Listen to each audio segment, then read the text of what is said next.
Hello and welcome to the Freelancers Tea Break, this short and sweet podcast you can enjoy whilst you make a cuppa. Now, before I jump into this week's topic, which is going to be all about working for free, I wanted to give you a little heads up that later this week for Black Friday, I am doing a very special offer for the Freelance Business Lounge. If you want to be one of the first people to hear about it, head on over to the Facebook group, the Freelance Lifestylers, or jump on the mailing list, freelancelifestyle.co.uk/newsletter, and I'll tell you all about how you can get 12 months actually, for the price of 10. But the topic of today's podcast is all about working for free. So the free in freelance doesn't mean we work for free, and it's a really common misconception, but it means we have the freedom to work for multiple clients, paying clients, not free clients.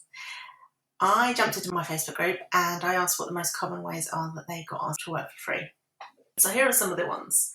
Number one, they'll say, we don't have the budget for this project, but if it goes well, we'll consider you for future ones. Number two, they'll say, please can you do this test project for free to prove that you can do it? Just kind of what a testimonial or a portfolio is for, but whatever. Number three, they'll say, I can't afford to pay you up front, but would you consider working on a commission basis while the business grows? Number four, basically any sentence that starts with them saying, can you just, I've got a small job, could you just do this? Anything like that. And they don't want to pay? No. Number five, it might be a charity approaching them. This is one of the few reasons I think it is okay to work for free, but I'll talk about that in a moment. Number six, hey, working with us will look great on your portfolio. To be honest, getting paid looks much better to my bank, but whatever. And my absolute least favourite, can you work for free? It'll be good exposure. I can't eat exposure. I don't understand why people think exposure and getting paid are mutually exclusive things. How about you pay me and give me good exposure? So, of all of those, I would say working with a charity pro bono is one of the few good reasons to work for free. In fact, you might even have pro bono work built into your business plan.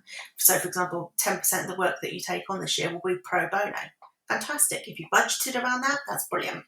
But for the others, my personal blunt feelings are that if people can't afford to pay you anything, then they're not at the point where they're ready to outsource to you. Can you imagine asking a plumber to sort out the boiler for experience, or to test if you want to hire them to fix the other pipes, or asking a hairdresser to pop some extensions in, and you'll tell all your friends for exposure? There's just this common belief that because you enjoy what you do, and it's very much in particular the case with the creative freelance market,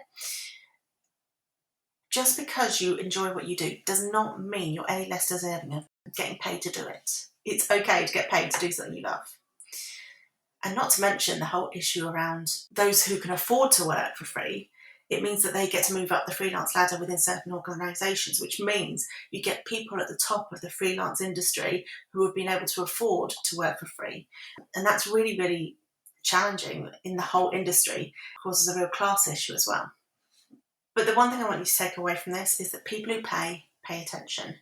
If you give away your work for free, generally clients don't value it as much as they would if they're paid for it.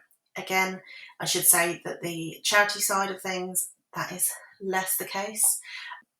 But I would love to know what your thoughts are on working for free. Come join me in the Facebook group, the Freelance Lifestylers. I'd love to know what you think. But generally, people can afford to work with you. And as I mentioned in the last podcast episode about discounts, there are ways of being available to people within their budget, but it should never mean that you have to work for free or you have to make a drastic discount. So I'd love to know your thoughts. Come on, join us in the group, Facebook group, or you can find me on Instagram. I am Emma Cossey over there.